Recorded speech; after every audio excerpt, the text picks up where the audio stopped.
स्वागत है आप सभी लोगों का मेरे चैनल साइंस टू टेक्नोलॉजी में। मैं अनुपम विपुल आप सभी लोगों का स्वागत करता हूं आज के शो साइंस थर्सडे में। If you want to watch this video in English please click the description, go to English only channel and have fun. So आज हम लोग बात करेंगे 3D प्रिंटिंग यानी कि फ्यूज मेटल डिपोजिशन जो है उसमें क्या क्या अपग्रेड्स हुआ 2025 में। 3D प्रिंटर बहुत पहले आ चुका था, तो अब क्या हुआ, इतना टाइम बीता तो क्या हुआ 3D प्रिंटिंग में, फ्यूज डिपोजिशन मॉडलिंग में। तो ये समझिए 3D प्रिंटर एक्चुअली बहुत पुराना टेक्नोलॉजी, यानी 1980s में इसका टेक्नोलॉजी बना और ग्रोथ होना शुरू हुआ। जैसे कि स्टीरियो लिथोग्राफी मशीन 1984 में बना था और 3D सिस्टम्स उनका पेटेंट करके रखे हुए थे। एफडीएम यानी कि ये जो नॉर्मल 3D प्रिंटर जो आप समझते हैं, इसको बनाया गया था 89 में, 1989 में, और इसका भी पेटेंट एक कंपनी बना के रख ली। अब रहा बात की पेटेंट्स जो होते हैं जनरली 20 साल के ही रहते हैं, उससे ज़्यादा नहीं रहता, यानी कि 20 साल में आप जितना प्रॉफिट निकालना निकालिए, उसके बाद वो पेटेंट ओपन डोमेन हो जाएगा, यानी कोई भी उसे बना सकता है। तो हाँ, और कोई दूसरा पेटेंट नहीं कर सकता। जैसे मान लीजिए आप बना रहे थे, फिर कोई दूसरी कंपनी आके उसको बना लेगा, फिर वो पेटेंट पे नहीं, पेटेंट खुला है, सब कोई भी इस्तेमाल कर सकते हैं। तो वही समझिए एफडीएम का पेटेंट खुल गया, और जैसे ही पेटेंट से पहले अगर आप जाते हैं, इतना महंगा था कि इसका ग्रोथ ही नहीं हो रहा था, और वो मतलब एक सेल्फ फुलफिलिंग प्रोफेसी था। ज़्यादा बिक नहीं रहा था, ज़्यादा डेवलपमेंट नहीं हो रहा था, ज़्यादा डेवलपमेंट नहीं हो रहा था, तो दाम घट नहीं रहा था। तो ये एक अथाह जगह में फंसा हुआ था कि ग्रोथ हो ही नहीं रहा था, इसीलिए 90s में, जबकि सोचिए 80s में अगर ये क्लियर हो गया तो 90s में तो नॉर्मल हो जाना चाहिए था। वो नहीं हुआ क्योंकि दाम बहुत महंगा था और पेटेंट सब चीज़ को रोक के रखा हुआ था। तो जैसे ही 2009 में पेटेंट एक्सपायर होना शुरू किया, धड़-धड़ा के बहुत सारे और प्रोजेक्ट बने, और उससे भी पहले 2005 में प्रोफेसर्स लोग आए और उन्होंने एक मूवमेंट स्टार्ट किया, RepRap replicator. Basically idea था कि ये अपने आप को रेप्लिकेट कर पाएगा, और इनका यही प्रॉब्लम था कि पेटेंट्स जो हैं बहुत कंपनी बना के रखी है, ऊट-पटांग चीज़ पे पेटेंट रखा हुआ है, वो नहीं करते। तो एक स्टार्टिंग से इन्होंने मूवमेंट बनाया कि हम कोई भी चीज़ पेटेंट करेंगे नहीं, और स्टार्ट टू फिनिश सब लोगों का इस्तेमाल करके बनाते जाएँगे। रिप-रैप वहीं से गाड़ी खुला, और उस टाइम में मतलब एक छोटी-मोटी कंपनी आई जो पहली बार किट बना के सेल करना शुरू की। वो मेकरबॉट 2009 में आया था, और जैसे ही पेटेंट एक्सपायर हुआ, धड़-धड़ा के सब लोग बनाना शुरू कर दिए, और इसमें काफ़ी बड़ा जंप हुआ था 2018 में जब एंडर 3 आया था। मैं एकदम क्लियर करता हूँ, इससे पहले 3D प्रिंटर आते थे और बहुत आते थे, अच्छे खासे भी आते हैं, लेकिन सबका दाम बहुत महँगा था। ये चाइनीज़ का सबसे एडवांस डिज़ाइन था, क्योंकि इसका एडवांस मैं इसलिए नहीं बोला कि इसमें एडवांस टेक्नोलॉजी है, एडवांस इसलिए कि इसका दाम बहुत ज़्यादा कम किया गया है। क्योंकि प्रूशा एक काफ़ी बड़ी कंपनी, काफ़ी रिस्पेक्टेड कंपनी है, सॉफ्टवेयर वो सपोर्ट करते हैं, डेवलपमेंट करते हैं, लेकिन उनका डिज़ाइन में वो थोड़ा ज़्यादा फूँक लिए हैं। मज़ाक भी नहीं कर रहा हूँ, लिटरली 3D प्रिंटर से 3D प्रिंटर बनाते हैं। इट्स लाइक सर, वो बोलने के लिए अच्छा है, रिप-रैप के लिए मतलब एज़ अ प्रिंसिपल अच्छा है, वो मैन्युफैक्चरिंग नहीं है। और चाइनीज़ वाले सीधा बोलेंगे, सर वो सब नौटंकी नहीं करना है। आप 3D प्रिंट कर रहे हो, वो सब कर रहे हो, सुनने में बहुत अच्छा लगता है, लेकिन वो बहुत यूज़लेस है। पहला तो एनर्जी ज़्यादा खाता है, टाइम ज़्यादा लेता है, भाई पैसा से सिर्फ रफ्तार खरीदते हैं। चाइनीज़ लोग क्या किए, भैया एक्सट्रूजन 2020 का एक्सट्रूजन जो मार्केट में पहले से मिलता है, उससे लेके फ्रेम बना लो, और सारा चीज़ शीट मेटल पे है, काम खत्म, टेक इट एंड गो। इसका दाम सबसे कम और जो चलने लायक था, मतलब मैं क्लियर करता हूँ, बहुत कंपनी कोशिश की, कोई इतना सब प्रिंटर बना रही है, कोई ये कर रही है, तिगड़म-उगड़म। ये एक ढंग का यूज़फुल प्रिंटर $200 के अंदर उतारती है, और यही मेरा पहला प्रिंटर था, एंडर 3 2019 या 20 में हम लिए थे। तो समझना ये ज़रूरी है, इसके कारण एकाएक बहुत ज़्यादा लोग 3D प्रिंटर में, और ये समझना बहुत ज़रूरी है, नंबर्स बहुत ज़रूरी है। कोई भी हॉबी का, कोई भी टेक्नोलॉजी का डेवलपमेंट तब होता है जब नंबर्स होते हैं। नंबर्स नहीं है तो कुछ नहीं होने वाला। 100 लोग घर में बैठ के हुल्लुल कर रहे हैं, कुछ नहीं होने वाला। 10 लाख लोग इस्तेमाल कर रहे हैं, धड़-धड़ा के बहुत चीज़ डेवलपमेंट हो जाएगा। तो ये वो कर दिया। मतलब मैं चाहता था प्रूषा सक्सेस करे, लेकिन प्रूषा मतलब लिटरली वो फूके हुए हैं कि नहीं हम 3D प्रिंट करेंगे, और उनका पूरा प्रिंटर देख सकते हो धीरे-धीरे कि ये जैसे आया मार्केट से उनका शेयर खत्म होना शुरू हो गया। आराम से वो सक्सेस कर सकते थे, बहुत एडवांस भी थे, आगे भी चल रहे थे, बस उनको वो फूकना नहीं था कि 3D प्रिंटर से 3D प्रिंटर नहीं बनाना था। बट तो ये मतलब पूरा मार्केट चेंज कर दिया, और अभी के टाइम में सब लोग इसी के भरोसे चल रहे हैं। मतलब मैं क्लियर करता हूँ, इसी के, ऐसा नहीं है कि सबके पास यही प्रिंटर है, बट एंडर 3 इतना बिका कि बहुत सारी और कंपनी अपना दाम घटाने लगी, क्योंकि नहीं तो बिकता ही नहीं। तो बहुत ग्रोथ हुआ, मतलब जैसे ये समझ लिया आईफोन मूवमेंट था 3D प्रिंटर के लिए। तो गाड़ी खुली है, टेक्नोलॉजी पुराना है, लेकिन सबको पेटेंट एक्सपायर करने का इंतजार करना पड़ा। पेटेंट जैसे एक्सपायर हो गया, धड़-धड़ा के सब लोग बनाना शुरू कर दिया। तो अब बात करते हैं प्रोग्रेस क्या हुआ जब मैंने लिया था मतलब लगभग 5 साल पहले। तो अभी क्या हुआ तो यहाँ पे समझिए जब हम स्टार्टिंग किए थे तो 8 बिट का बोर्ड आता था और अभी 32 बिट के बोर्ड आने लगे हैं। ये अब कॉमन हो गया। उस टाइम में बहुत बड़ी बात थी कि अरे 32 बिट का बोर्ड है, कुछ-कुछ तो बीच में 16 बिट का भी ट्राई किए। लेकिन अब वैसा नहीं होता। शांति से अब ऑलमोस्ट सब में आपको 32 बिट ही डायरेक्ट मिलेगा। यानी कि एडवांस मैथमेटिकल एल्गोरिथम्स चलाना पॉसिबल हो गया, जो कि पहले बहुत बड़ी बात होती थी। फिर आपका स्टेपर मोटर साइलेंट हो गया। ये बहुत बड़ा जंप था। मतलब कि 8 बिट से 32 बिट में जंप आपको उतना पता नहीं चलेगा। लेकिन जो साइलेंट स्टेपर में कूदा, वो बहुत बड़ा अंतर आ गया। स्टेपर मोटर जैसे मेरा 3D प्रिंटर वहाँ रखा हुआ है कंप्यूटर के बगल में, वो इयों, इयों, इयों, इयों, इयों, इयों करता है। हमको पता लगता था मशीन आवाज़ कर रहा है, मशीन नहीं स्टेपर मोटर आवाज़ कर रहा है और स्टेपर मोटर आवाज़ इसलिए कर रहा है कि उसका ड्राइवर्स बहुत चीप सिस्टम का था। तो जब से ट्रायनामिक ड्राइवर्स आने लगे जो साइलेंट स्टेपर टेक्नोलॉजी इस्तेमाल करते थे, सारे मोटर इतने शांत हो गए कि आपको पंखा का आवाज़ सुनाई देने लगा। हमको पता भी नहीं था कि उसमें पंखा है और जो आवाज़ कर रहा है, क्योंकि मोटर इतने लाउड होते थे। तो ये अब आज के टाइम में प्रिंटर को लोग एक्चुअली इतना शांत बना रहे हैं कि आप रूम में रखिए, आप रूम में काम कीजिए, बात कीजिए, वीडियो मीटिंग कॉल कीजिए, मीटिंग कीजिए, सब हो जाएगा और कोई दिक्कत वाली बात नहीं होगी। क्योंकि ये भी अब एकदम नॉर्मल फीचर हो गया, मतलब इसके बारे में आप लोग बात नहीं करते हैं। जो कि 5 साल पहले मैंने कुछ ही आई थिंक 1 या 2 साल पहले हमने अपना मदरबोर्ड अपडेट करा मतलब इसका प्रिंटर का मदरबोर्ड अपडेट किया ताकि वो 32 बिट हो और साइलेंट स्टेपर मिले। ये ऑटो बेड लेवलिंग ये पहले ऐसे आपको नॉब घुमा-घुमा के कागज़ डाल-डाल के ऐसे-ऐसे हम लोग करते थे। तो ये ऑटो बेड लेवलिंग ये अब कॉमन हो गया है, सब में आने लगा है और इसमें भी बहुत सारे ऑप्शन हैं जैसे कि ये मेरे पास प्रो वाला है, डंडी मार-मार के देखता है। बहुत सारे में इतना एडवांस कर दिया कि नोज़ल को ही प्लेट पे भिड़ा देते हैं और वहाँ स्ट्रेन गेज रखा हुआ है। स्ट्रेन गेज बता देता है कि सर आप छू रहे हो कि नहीं बिल्ड प्लेट को। तो और उसमें कैलिब्रेशन का इश्यू नहीं है क्योंकि नोज़ल ही है, नोज़ल से ही प्रिंट करेंगे, एक्स वाई वाला इश्यू नहीं आता है कोऑर्डिनेट में क्योंकि इसमें आपका प्रोब यहाँ पे है और नोज़ल यहाँ पे है। तो फर्मवेयर बेक करने टाइम आपको कैलिब्रेशन हटाना पड़ता है मतलब कि कैलिब्रेशन में ऑफसेट देना पड़ता है। थोड़ा-सा दिक्कत होगा मैथमेटिक्स में, इसमें वो दिक्कत भी सॉल्व कर देते हैं। इंडक्टिव प्रोब भी बहुत कंपनी में बहुत पहले से चल रहा था।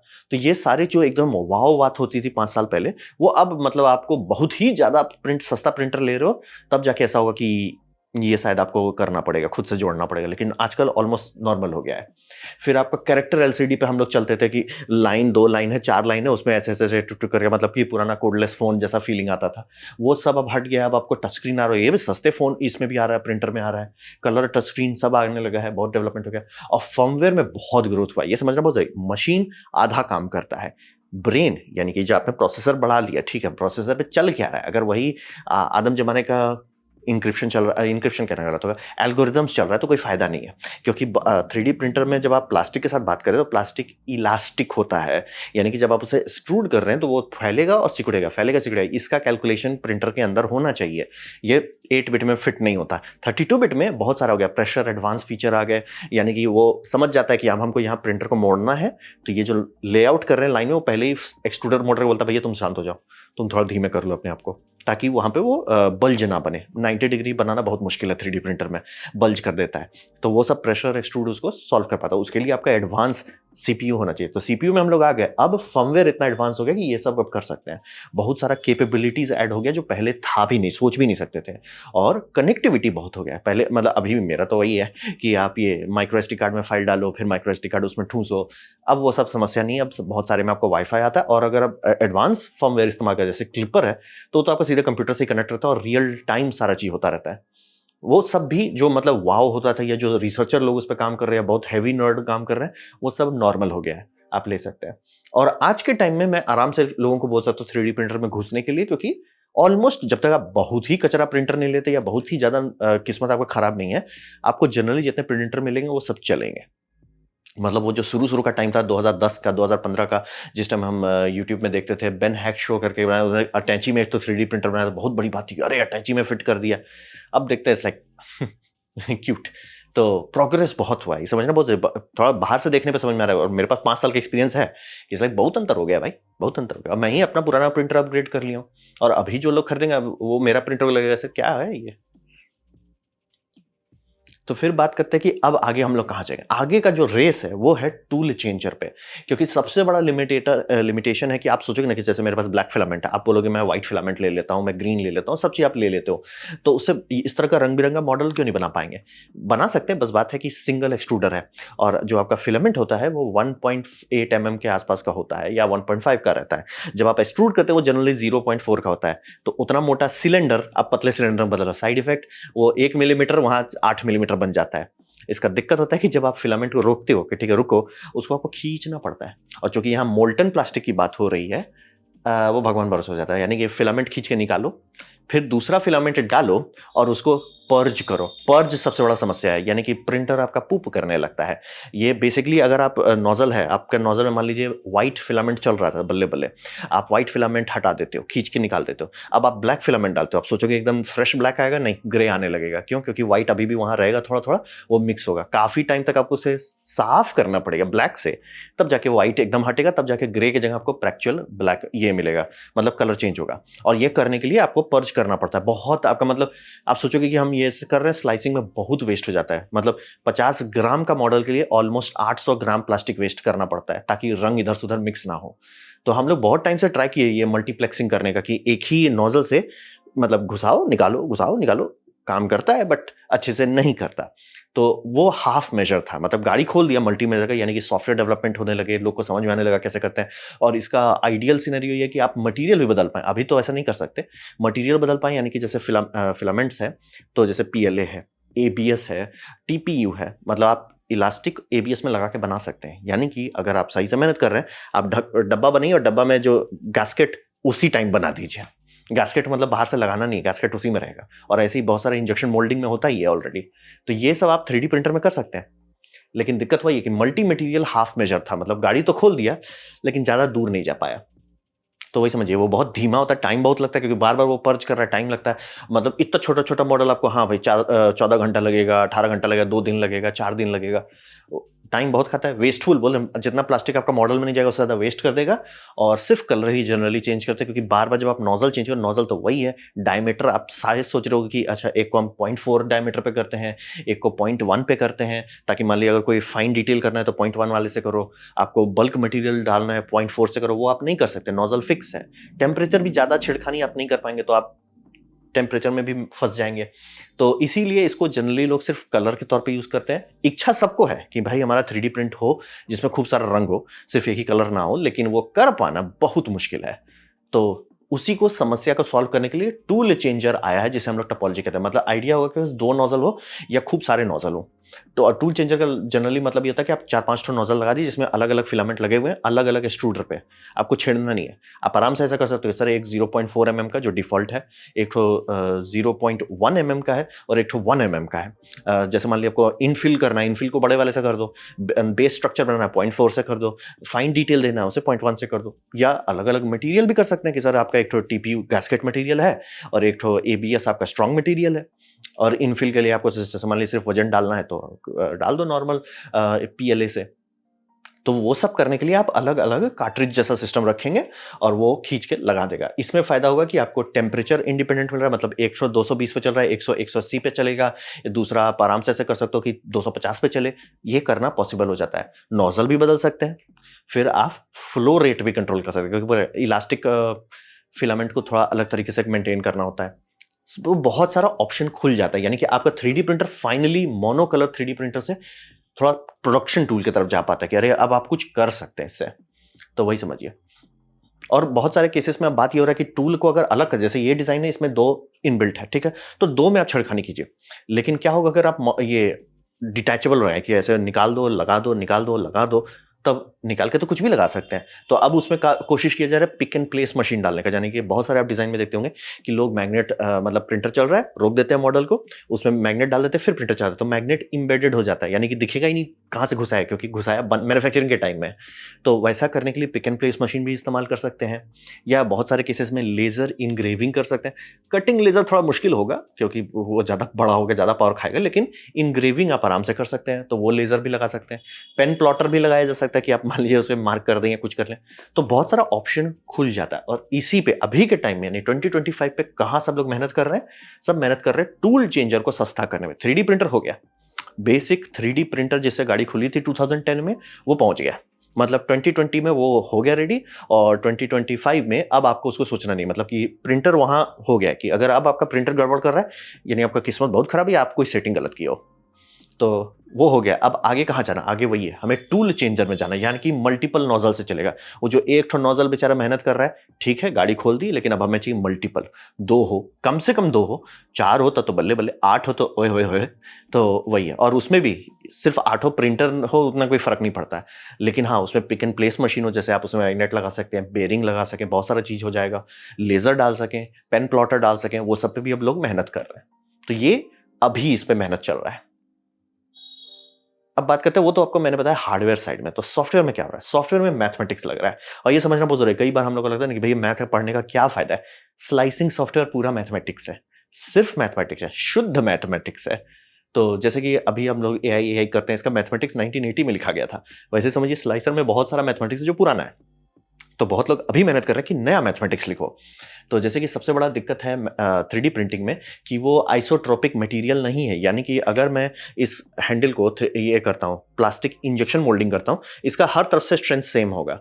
लेकिन अगर मैं 3D प्रिंट करता हूँ, ऐसा नहीं है। मतलब प्लास्टिक ही है तो क्यों नहीं है? क्योंकि वो लेयर बाय लेयर बना है, यानी कि वो ऐसे लेयर में वो टूट जाएगा। ऐसे करेंगे नहीं, बहुत मजबूत है। क्यों? सारे लेयर्स ऐसे गए, जैसे लकड़ी में होता है ना, लकड़ी एक डायरेक्शन पे जहां ग्रेन स्ट्रक्चर है, बम बम, दूसरा उल्टे चलिएगा तुरंत टूट जाएगा। इसीलिए प्लाईवुड में अलग अलग ग्रेन स्ट्रक्चर लगाया जाता है ताकि किसी भी एक्सिस पे वो स्टिफ रहे। तो वो आपको 3D प्रिंटर में ध्यान देना पड़ेगा कि जैसे मान लीजिए मैंने 3D प्रिंटर में ये बनाया इसको, तो इसके लिए ये लेयर लाइंस ऐसे चल रहे हैं। अब ये हैंडल्स को अगर मैंने ये ऐसे ही लेयर लाइन करते, तो ये जैसे हम इस पर हाथ वजन डालते हैं उखड़ जाता है लेयर लाइन से। तो इसको हम ले डाउन करके प्रिंट किए हैं ताकि ये कंटिन्यूअस रहे। ये आपको ध्यान देना पड़ता है। और ये तो मेरा मार्क 2 वेरिएंट है। मार्क 1 ये था मेरा। बोला 3D प्रिंटर में सबसे बड़ा दिक्कत वही कि बहुत टाइम लेता है प्रिंट करने में। तो ये छोटे छोटे डंडी प्रिंट करके कर रहे थे। और अभी मार्क 3 पे काम चल रहा है, वो मेटल में है। तो समझिए कि वही, ये सारी जो स्लाइसिंग मैथमेटिक्स है, ये जो यूजर है उसे पता होना चाहिए। मुझे पता है, बहुत टाइम से कर रहे हैं, हमको सब समझ में आ गया है, मतलब बेसिक लेवल पे ऑब्वियसली। तो अब हमको पता है कि 3D प्रिंट किस डायरेक्शन से करेंगे तो वो चलेगा, किस डायरेक्शन से करेंगे तो नहीं चलेगा। तो ये है बाय फिजिक्स, मतलब बोल रहे हैं कि आपका वुड है तो वुड का ग्रेन स्ट्रक्चर समझना पड़ता है, नहीं तो नहीं काम चलेगा। वैसे ही 3D प्रिंटिंग में होता है, तो डिजाइनर को पता होना चाहिए। और रहा बात कि अगर आपका ऐप, यानी कि जिसमें आप स्लाइसिंग कर रहे हो, वो सॉफ्टवेयर सही नहीं है, आउटपुट अच्छा नहीं आएगा। शुरू के बहुत सारे प्रिंट जो बहुत कचरे आते थे, उसका कारण वही था, स्लाइसिंग सॉफ्टवेयर एडवांस नहीं था। वो अब हो गया है। तो अभी के हम लोग कहाँ हैं? अभी हम लोग का जो 3D प्रिंटर है वो टेक्निकली 2.5D है। वो मतलब एक लेयर लेता है, फिर ऊपर दूसरा लगाता है, फिर दूसरा लगाता है, फिर दूसरा लगाता है, फिर दूसरा लगाता है। वो एक्चुअली 3D नहीं है। 3D का कोई मैथमेटिक्स नहीं है। आप स्लाइसिंग का जो सॉफ्टवेयर है उसको पूरा खोल के देखिएगा आराम से, उसमें सिर्फ लेयर बाय लेयर रख दिया जा रहा है। तो रहा बात कि उससे उसको सॉल्व कैसे करें? उसको सॉल्व करने के लिए नॉन प्लेनर स्लाइसिंग पे मेहनत किया जा रहा है। यहीं पे सारे मैथमेटिशियन दिमाग लगा रहे हैं। यहीं पे प्रोफेसर्स और पहुंचे हुए जो कुछ कुछ होते हैं ना, बंदे की कुछ ज्यादा बुद्धि है और यूज कर रहे हैं, वो ये बंदा है। ये देखिए उल्टा प्रिंट कर पा रहा है। क्यों कर रहा है? उसने नॉन प्लेनर का अपने से स्लाइसर लिख दिया। और ये ओपन सोर्स लोग इस पर काफी मेहनत कर, जैसे आप देख रहे हो कि ये फनल आप आराम से वो कर्व करते जा रहे हैं, यानी कि लेयर लाइंस जो है वो ऐसे ऐसे करके नहीं है, वो कर्व होते जा रहा है। कर्व कर दे रहे, लेयर लाइंस कर्व कर दे रही है। बाय द वे 5 एक्सिस ये 3D प्रिंटर है। तो वो सब करने के लिए मैथमेटिक्स चाहिए। हार्डवेयर में दिक्कत नहीं, हार्डवेयर तो हमें बहुत पहले से आता है। और जो लोग CNC में काम करेंगे बोले वे 4 एक्सिस में ही लोग उड़ रहे हैं, हम तो 5-6 पे काम ही स्टार्ट करते हैं। है भाई, जो अहिरावत इंजन बनाने के लिए हम लोग CNC लिए, वो सारे 4 से ऊपर है। तो समझना बहुत जरूरी है कि 4-5 एक्सिस कोई बड़ी बात नहीं है, लेकिन स्लाइसर उसको यूज नहीं कर पाएगा। तो वही उसको सॉल्व करने के लिए नॉन प्लेनर स्लाइसर मैथमेटिक्स पे मेहनत किया जा रहा है। जैसे कि ये बंदा जो सबसे एडवांस अभी तक देखें, इसका आइडिया ये है कि कोई भी आप मॉडल डालिए, बिना सपोर्ट के वो प्रिंट कर देगा। कैसे करेगा? पहले वो मॉडल लेगा, मॉडल को ऐसा प्रिंट कर देगा कि कोई भी ओवरहैंग्स ना हो, कोई भी अनसपोर्टेड स्ट्रक्चर नहीं हो, ठीक है। फिर उसको मैथमेटिकली स्लाइस कर देगा, फिर स्लाइस करके डीफॉर्म कर देगा। मतलब पहले डिफॉर्म करो कि इसमें कोई चीज का सपोर्ट नहीं चाहिए, स्लाइस कर दो, ठीक है। स्लाइस करने के बाद उसे अनडिफॉर्म करो ताकि आपको ओरिजिनल वापस मिल जाए। और ये प्रिंटर भी थोड़ा सा यूनिक है ताकि एंगल्स किसी भी डायरेक्शन में उसका नोजल जा सके, ये प्रिंट कर सकता है। इसलिए ये प्रिंटिंग अगर आप किसी को मतलब जिन्होंने ओरिजिनल पेटेंट रखा उनको दिखाते पछता ही नहीं कि ये हो सकता है। पहले टू बी फेयर हमको नहीं लगता 1980 में कंप्यूटर कैलकुलेट कर पाता है इतना मैथमेटिक्स, बट अब तो हो सकता है, तो ये कर रहे हैं। यही सबसे बड़ा जंप है 3D प्रिंटर से। मतलब कि आ गए हम लोग, गाड़ी खुल गई है, बहुत पहुंच गए हैं, लेकिन सब अब आगे क्या होगा मैथ में, मतलब कि एक्चुअल बुद्धि, वो है आपका नॉन प्लेनर स्लाइसिंग। जब आपको इस बंदे का वीडियो मैंने नीचे दे दिया है, कभी समझना चाहते हैं कि ट्रिग्नोमेट्री पढ़ के क्या होगा? बंदा दिखाता है ट्रिग्नोमेट्री पढ़ के क्या होता है। अब बंदा बोल्स है भाई, ये आराम से इसको पेटेंट करा सकता था, नहीं, ओपन सोर्स कर दिया। बट टू बी फेयर बहुत लोग काम कर रहे थे ये नॉन स्लाइसर वाले पे। जैसे यही बंदे पुराना है, ये 2 बंदे अलग-अलग हैं। इसने भी पहले से मेहनत किया था, इसने उसको और सिंप्लीफाई कर दिया। सही है। तो मैथमेटिक्स पे भी काम चल रहा है, मतलब हार्डवेयर जो चल रहा है वो रिफाइन हो चुका है, सॉर्टेड हो चुका है, उसमें मल्टी टूल पे काम चल रहा है। और मैथमेटिक्स जो उसके अंदर है कि भैया हम बनाएंगे कैसे, 3D ऑब्जेक्ट को ये 2D में कैसे प्रिंट करेंगे या एक सिंगल लाइन में कैसे प्रिंट करेंगे, उस पर भी मेहनत चल रहा है। तो अब बात करते हैं भविष्य में क्या होने वाला है। तो यहाँ पे समझिए कि बहुत सारा और पेटेंट भी एक्सपायर करेगा। जैसे कि एक बहुत बड़ा नौटंकी पेटेंट था जो स्ट्रैटस सिस्टम का था। वो था कि उन्होंने पेटेंट किसी तरह से लिया था कि बिल्ड वॉल्यूम, यानी कि अगर आप प्रिंटर को एक डब्बे में रखते हैं और उसमें आप हीटर लगा देते हैं कि डब्बा गर्म रहे, बोले ऐसा क्यों करना चाहेंगे? आप जब तक पीएलए प्रिंट करें कोई दिक्कत नहीं। एबीएस को नहीं पसंद है ऐसा। एबीएस सिकुड़ने लगा, मचोड़ जाएगा वो। तो एबीएस के लिए आपको हीटेड बिल्ड एनवायरनमेंट चाहिए, यानी कि मिनिमम 60 डिग्री सेल्सियस पूरा टेम्परेचर रहे फिक्स। तो बॉक्स बना के लोग आप अपने से कर सकते हैं, लेकिन कंपनी नहीं सेल कर सकती थी। क्यों? क्योंकि स्ट्रैटस सिस्टम के पास पेटेंट था, वो मिसाइल फायर कर देते थे। थैंकफुली वो पेटेंट एक्सपायर हुआ है फरवरी 2021 में। इसीलिए अब कोई भी कंपनी, जैसे बैम्बू लैब हो, चाहे मेकर बॉट हो, चाहे कोई भी और कंपनी हो, अल्टीमेकर हो, सब स्नैप मेकर, बहुत सारी और कंपनी अब एक्चुअली ऐसा 3D प्रिंटर बना सकती है जिसमें चेंबर है, वो सील्ड है पूरा, उसमें इशू नहीं होगा, और हीटर भी लगा सकते हैं कि टेम्परेचर कंट्रोल रहे। और कुछ कुछ बहुत हाई परफॉर्मेंस मटेरियल जो होता है, जैसे कि आपका स्पेस इंडस्ट्री के लिए जो बनाया जाता है, वो सब बिल्ड चेंबर का वॉल्यूम आपका 100, 150 या 200 तक रखा जा सकता है। कुछ कुछ तो 300 जाता है। तो वो एकदम high level military grade parts, space industry parts के लिए वो सब इस्तेमाल होता है। तो वो थैंकफुली वो पेटेंट इनके पास था स्ट्रैटस में, और इनके पास कुछ था नहीं। पेटेंट एक्सपायर हुआ, धड़धड़ा के अब सब लोग बनाने लगे। और इस दरमियान जैसे कि मैंने आपको बताया कि एंडर 3 काफी बड़ा रेवोल्यूशन लाया। अभी एक दूसरा रेवोल्यूशन आ रहा है बैम्बू लैब्स का। एंडर 3 दाम घटाए, बैम्बू लैब दाम बढ़ा दिए। तो बोले भैया इनका क्या फायदा हुआ? बात है कि एंडर 3 काम करता है, ये बात सही है, मैं कर रहा हूँ, यूज कर रहा हूँ।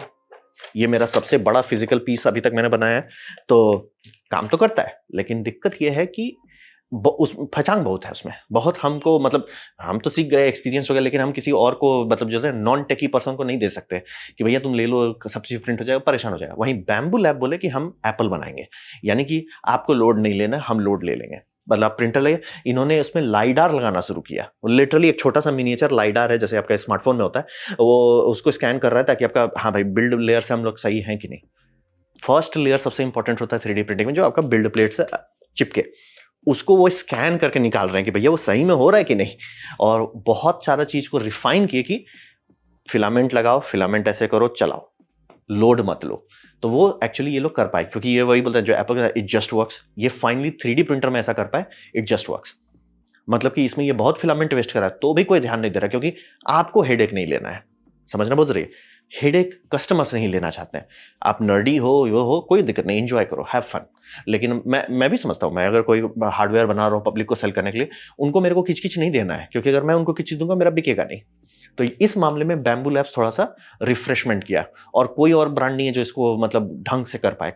क्रिएलिटी आराम से कर सकता था, लेकिन उनको सॉफ्टवेयर का डेवलपमेंट और पॉलिश क्या होता है, वो बस सस्ता बनाने पे लगे रहते हैं। सस लोग पैसा देंगे तभी तो बैम्बू लैब इतना सक्सेसफुल हो गया। पैसा लोग हंसी खुशी देंगे, आप बस हेडेक मत दो। पैसा लो, हेडेक हटाओ। आप ये मत करो कि पैसा भी दे देंगे हम तुमको और फिर हेडेक भी हम ले लेंगे। नहीं नहीं नहीं नहीं सर, इधर और करो। तो वो काफी सक्सेसफुल है।